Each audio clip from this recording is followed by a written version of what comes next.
Gold trusted gold buyers మీరు తాకట్టు పెట్టిన బంగారాన్ని విడిపించి ఈ రోజు ఉన్న మార్కెట్ ధరకు కొనబడును.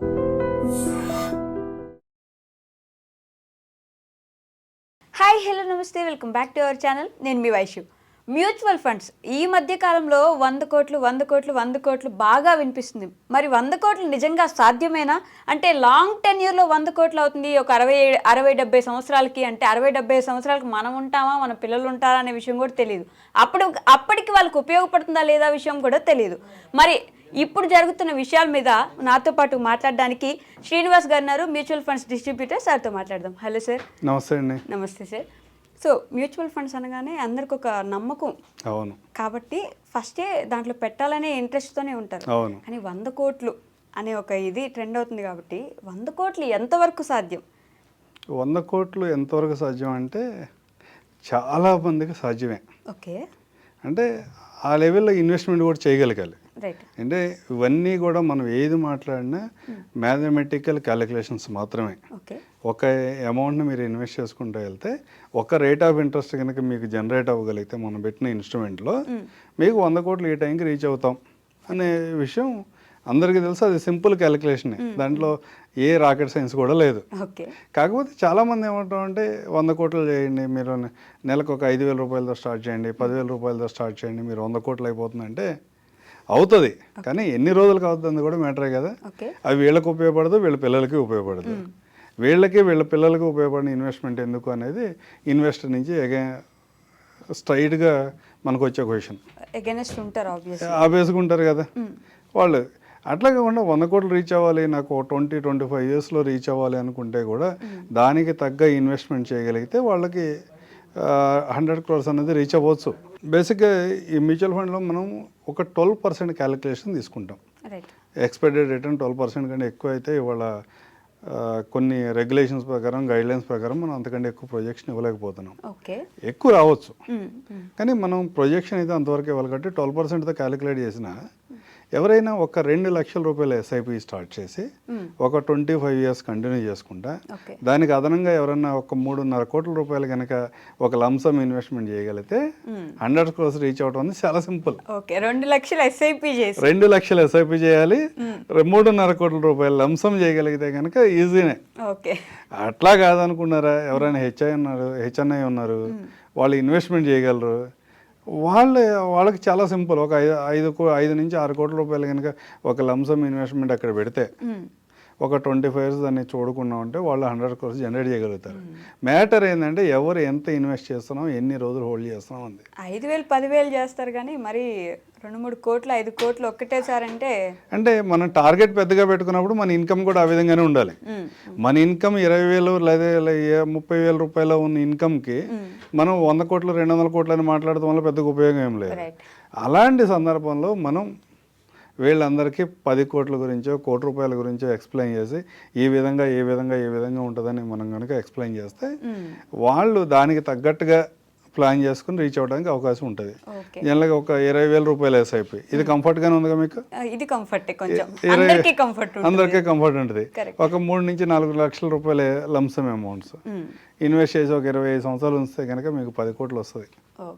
అదే రిటర్న్, అదే క్యాలిక్యులేషన్ మీకు 1 crore కావాలంటే ఒక 2,000 ఎస్ఐపి చేయండి, ఇంకో ఒక 2 లక్షలు 3 లక్షల రూపాయలు లంసమ్ పెట్టండి, ఒక 20 సంవత్సరాలు మీరు వదిలేసేయండి.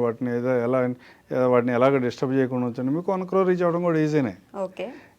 బేసిక్గా మనం ఏం మాట్లాడుకోవాలి, మన కెపాసిటీ ఎంత, మన ఇన్వెస్ట్మెంట్ ఎంత చేయగలుగుతాం, మనకున్న ఎర్నింగ్స్ ఏంటి, ఆ ఎర్నింగ్స్లోంచి ఎక్కడి నుంచి తీసుకుంటాం, ఎంత తీసుకుంటున్నాం, ఎంత ఇన్వెస్ట్మెంట్ చేస్తున్నాం, మధ్యలో వచ్చే ఛాలెంజెస్ వస్తూ ఉంటాయి, విత్డ్రాల్ చేయాల్సిన సిచ్యువేషన్స్ వస్తూ ఉంటాయి. అలాంటి సమయంలో విత్డ్రాల్ చేసిన తర్వాత కూడా మనం గోల్ రీచ్ అవ్వాలంటే ఏం చేయాలి, ఇలాంటివన్నీ క్యాలిక్యులేట్ చేసుకుంటే బాగుంటుంది. కానీ ఏదో క్లాసీగా ఉంది కదా, లేదా ఫ్యాన్సీ నెంబర్ కదా 100 crores అంటే అది యాక్చువల్గా వర్కౌట్ కాదు. ఎందుకంటే బేసిక్గా మన వాళ్ళందరూ కూడా రియల్ ఎస్టేట్ ఇన్వెస్ట్మెంట్స్ లేదా గోల్డ్ ఇన్వెస్ట్మెంట్స్ విపరీతంగా చేస్తారు. వాళ్ళకి కావాల్సిన దానికంటే చాలా ఎక్కువ ఇన్వెస్ట్మెంట్ కూడా చేస్తారు అలాంటి ఇన్స్ట్రుమెంట్స్. అలాంటి దాంట్లోంచి ఇక్కడికి ట్రాన్స్ఫర్ చేయడం కొంచెం ఇబ్బంది. ట్రాన్స్ఫర్ చేసిన తర్వాత కూడా వాళ్ళకి కాన్ఫిడెన్స్ రావాలి. మన హార్డ్ అండ్ మనీ తీసుకొచ్చి మీరు చెప్పారనో నేను చెప్పానో లేకపోతే ఇంకెవరో మంచి ప్రొఫెషనల్ అడ్వైజర్ చెప్పాడనో ఇన్వెస్ట్మెంట్ అయితే తీసుకొచ్చి అక్కడ ఇన్వెస్ట్ చేయరు. వాళ్ళకు కూడా నమ్మకం రావాలి. నమ్మకం వచ్చిన తర్వాత కనుక ఇలాంటి క్యాలిక్యులేషన్ చెప్పి ఈ విధంగా మారుతుంది అంటే 100% ఇన్వెస్ట్మెంట్ చేయడానికి వాళ్ళు మార్కెట్లో చాలా మంది సిద్ధంగానే ఉన్నారు. కానీ ఇవన్నీ మనం క్యాలిక్యులేషన్ ఎక్స్పెక్టేషన్స్ గురించి మాట్లాడుకున్నాం ఇప్పుడు దాకా. కానీ రియాలిటీ ఏంటి? ఈ మధ్య పైగా బాగా ట్రెండ్ అవుతుంది మ్యూచువల్ ఫండ్. ఈ మధ్య బాగా ట్రెండ్ అవుతుంది. రియాలిటీ ఒక 1000 రూపాయలు ఒక 25 years నుంచి కంటిన్యూగా ఇన్వెస్ట్మెంట్ చేసుకుంటూ వచ్చినట్టు ఈరోజు వాళ్ళ వాల్యూ 64 లక్షల రూపాయలు.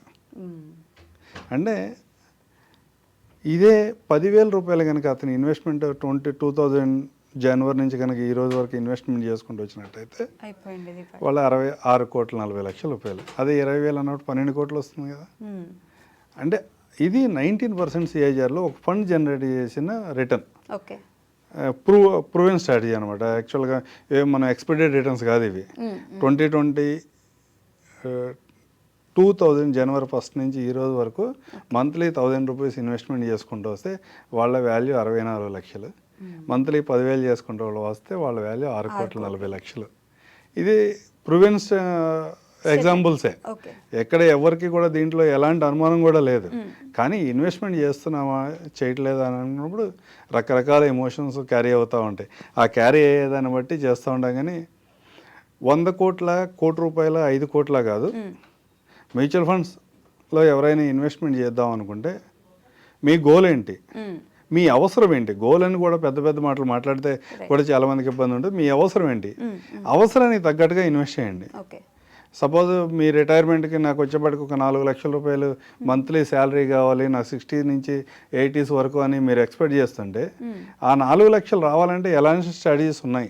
ఆ రోజుకి ఎంత లంసం మనం అక్యుములేట్ చేయగలగాలి, అక్యుములేట్ చేసి ఎంత విత్డ్రా చేసుకుంటే మనకు ఆ రిటైర్మెంట్ ఫేజ్ హ్యాపీగా వెళ్ళిపోతుంది అన్న దాన్ని క్యాలిక్యులేట్ చేసుకుని ఇన్వెస్ట్మెంట్ చేయాలి. కానీ మీ దగ్గర ₹1,00,000 ఇన్వెస్ట్ చేయగల కెపాసిటీ ఉన్న వాళ్ళు 5,000, 10,000 చేయటం వల్ల, లేకపోతే ఓవర్ యాంగ్జైటీతో మీకు అవకాశం లేకపోయినా కానీ ఎక్కువ అమౌంట్తో స్టార్ట్ చేసి తర్వాత వాటి నుంచి కట్టలేకపోయి ఎక్కడెక్కడి నుంచో లెండింగ్ తీసుకొచ్చి మళ్ళీ ఇక్కడ ఇన్వెస్ట్మెంట్ చేసి ఇక్కడ రిటర్న్ ఒక రకమైన ఒక పర్సంటేజ్లో వస్తున్నప్పుడు దీనికన్నా మీరు బయట ఎక్కువ ఇంట్రెస్ట్లు పే చేసుకుంటా కూడా మ్యూచువల్ ఫండ్లో ఇన్వెస్ట్మెంట్ చేయకూడదు.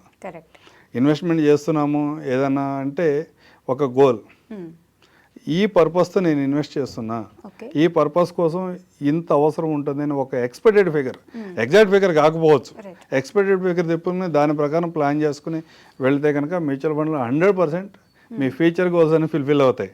100 కోర్స్ రీచ్ అవుతారా రీచ్ గారా అంటే మనం ఇన్వెస్ట్మెంట్ ఎంత పెడుతున్నాం, ఎన్ని రోజులు ఉంటున్నాం అన్నది అదంతా డిఫరెంట్ స్టోరీ. కానీ మీ బేసిక్ నీడ్స్ అయితే కనుక ఫుల్ఫిల్ అవుతాయి దీంట్లో.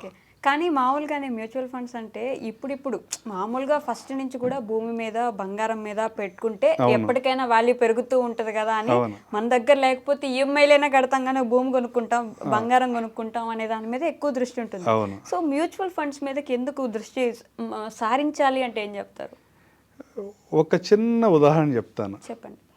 హైదరాబాద్లో housing board colony, KBH Kukatpally housing board colony ఒక ఫేమస్ ఏరియా. కరెక్ట్.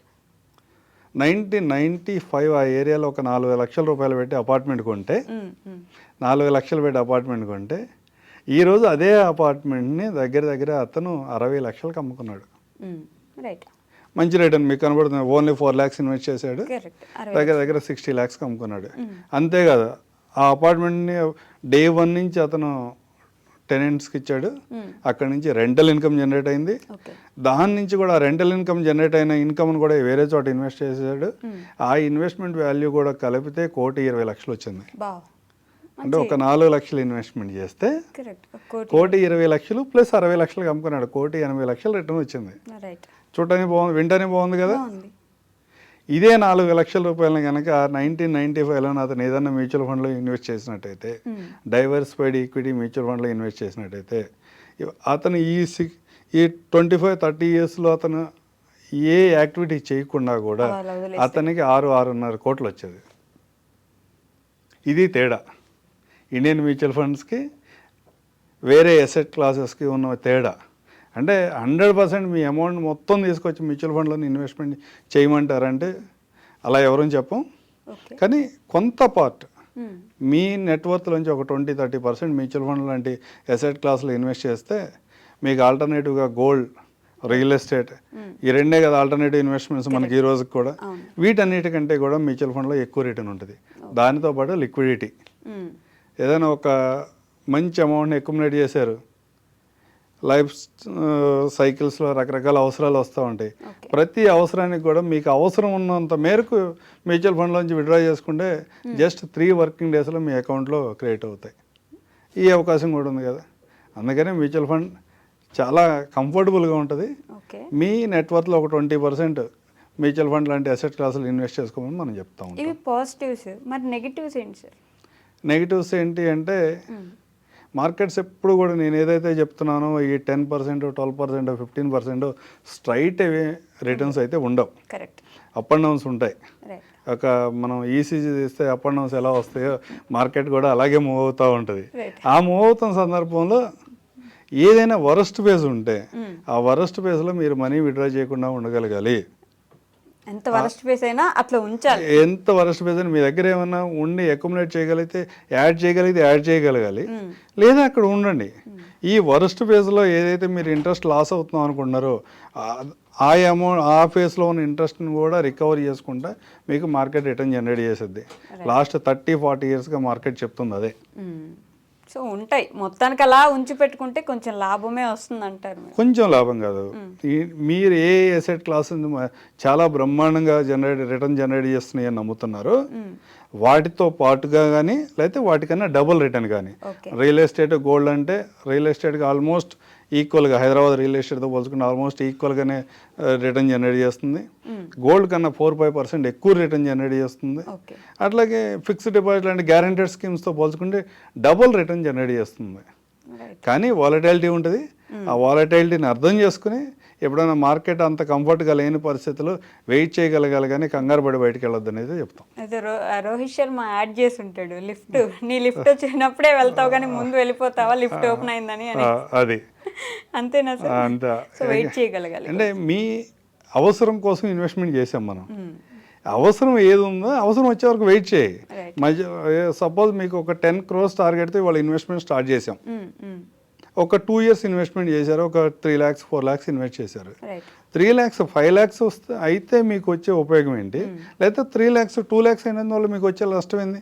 మీ లైఫ్ స్టైల్ ఎలాంటి ఇబ్బంది లేదు కదా.